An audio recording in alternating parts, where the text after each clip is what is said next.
So I want now to give you, nonetheless, to elaborate, to conclude a little bit more this final point on repetition, what dimension of repetition this Kierkegaard-Freud dimension of Todestrieb or religious repetition that Hegel cannot cannot think.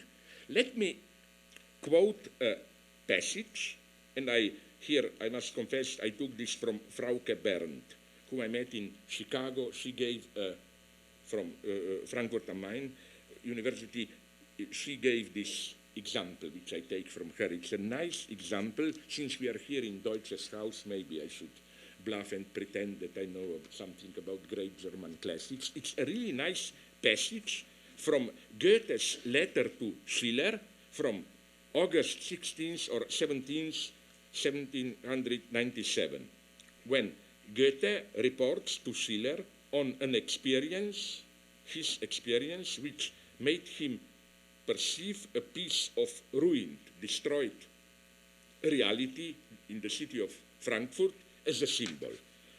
Listen to this wonderful quote. It's from Briefe an Friedrich Schiller in Sämtliche Werke, volume 4 and so on. You can find it, whatever, no? Okay, here is the quote.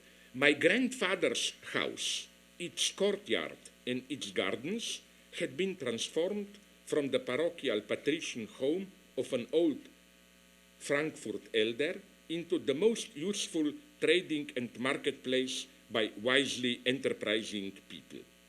Curious coincidence, during the bombardment in Napoleonic Wars, conspired to see the structure perish, but even today, reduced for the most part to a pile of rubble, it is still worth twice as much as the current owners paid my family for it 11 years ago. Conceivably, the whole thing may, in the future, be bought and restored by yet another entrepreneur. And you can easily see that it would, in more than one sense, stand as a symbol of thousands of other instances in this industrious city and in particular in my own eyes, end of quote. I think it's crucially here to note the contrast between allegory and symbol. Allegory is melancholic. As Freud pointed out, a melancholic treats an object, which is still here, as already lost. Melancholy is a preemptive mourning. Let's say you are in love, your partner is still beautiful, but you already look at him or her, oh my God, I already see what will become out of you 20 years from now, and so on and so on. And wonderfully dirty things can be said about this procedure. Do you know, I read somewhere that, I even have quotes, that some medieval theologists warning men against sinful, seductive character of women you practice the same thing. They told them, okay, you are now fascinating a beautiful woman naked in front of you. But just focus your mind on this same figure, naked, and imagine, what will these breasts look 30 years from now? And so on and so on. And then that's the truth. Do you want that? And so on. So that you see the shadow of the future death already in its present still. Goethe, however, that's my point, does the exact opposite. He sees the potential for the future prosperity in the present pile of rubble. In a somewhat pathetic way, one could say the same about the ruins of September 11th. A melancholic would see in them the truth of the arrogant dreams of the United States grandeur. That is to say, he would see already in the Twin Towers themselves the ruins that lie ahead. You know, like, oh, you may boast now, but haha, everything will fall down. While a Goethe-type optimist would see in the ruins of September 11th a symbol of the enterprising spirit of that other industrious city, New York, which was probably what Frankfurt was, at least for Goethe, which will soon replace the ruins with new buildings. Again, crucial is here the rise of the symbol from ruin and repetition. It is precisely through the ruin that a symbol appears. When you have simply a nice big building, it's not a symbol. It is simply a stupid nice big building. Only through ruin can you get the dimension of the symbol. And my point would have been that here we can maybe oppose Hegel and Kierkegaard, while in Goethe, like as in Hegel, repetition generates meaning.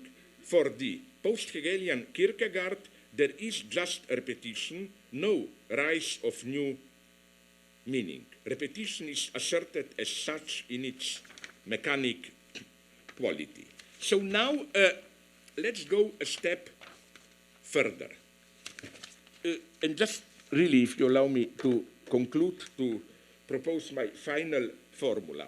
Because till now, I'm well aware, I just tried to confuse you. Like nothing, you think you, as it were, caught Hegel by his balls and are squeezing them, but no, Hegel finds a way out, and so on. No, I nonetheless propose this formula. On the one hand, at its most elementary, no? It is that Hegel has this radical notion of negativity, contradiction, brought to its extreme, self-destruction, which again then turns into its opposite, and so on, while Freud remains at the level of kind of endless compromises. You mentioned this, Avital, and I have even a system of them. All this, my friend Mladen Dolar called them this, the Freudian fair as in Verwerfung. Rejection, foreclosure is not a good term. Repression, Verdrängung, then Disavowal, Verleugnung, Denial, Verneinung, Verdichtung, Verschiebung, which are all not clear negations, but this compromise negation, Verdrängung. You repress it, but not quite, as Freud hints at somewhere, and Lacan proposes a beautiful formula: there is no repression without the return of the repressed. Because if there is repression without the return of the repressed, then it's Verwerfung, it's just thrown out. Or Verschiebung, it's not negated, it's just instead of here, it's there. Or Verdichtung. You know, all these complex modes of how acceptance itself can function as a mode of denial. For example, my preferred example here is what so-called Isolierung. What Freud calls Isolierung is that you take something into account formally, but you totally isolate it so that the fact is torn out of context and loses its symbolic efficiency. For example, you know that I always admired communist, this Kremlinological, extremely thick system of symbols. And there in China, on my recent visit, I found a wonderful case of Isolierung, the way Chinese official ideology relates to their past, to the enormous horrors of the past. For example, the great leap forward. Formally, they admit it. Mao committed mistakes, it was horrible, millions died. But at the same time, although they formally admit it, but then I asked one of my friends there, he told me, but we admit it. Mao was terribly wrong and so on, great leap forward was a great catastrophe. Then with my evil European spirit attitude, I asked the friend, okay, so can I then write a book on Mao's limitations and will it be published? He told me, no, we admitted it. Why to dwell more on it?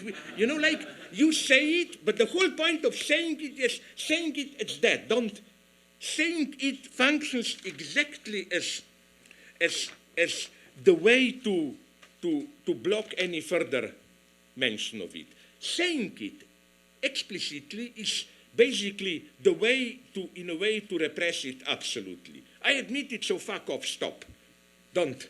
Like, when somebody tries to dwell on it, to elaborate it, a party functionary tells him, what are you doing? Whom do you really serve? We admitted it, so what's the point now, you know? So, but back to Freud. So it may appear that Hegel is more simple, radical, contradiction, negativity to the end, while in Freud we found this mixed confusion. No, but at the same time, I claim, it's also the opposite, that only through Freud can we isolate the very core of Hegelian negativity.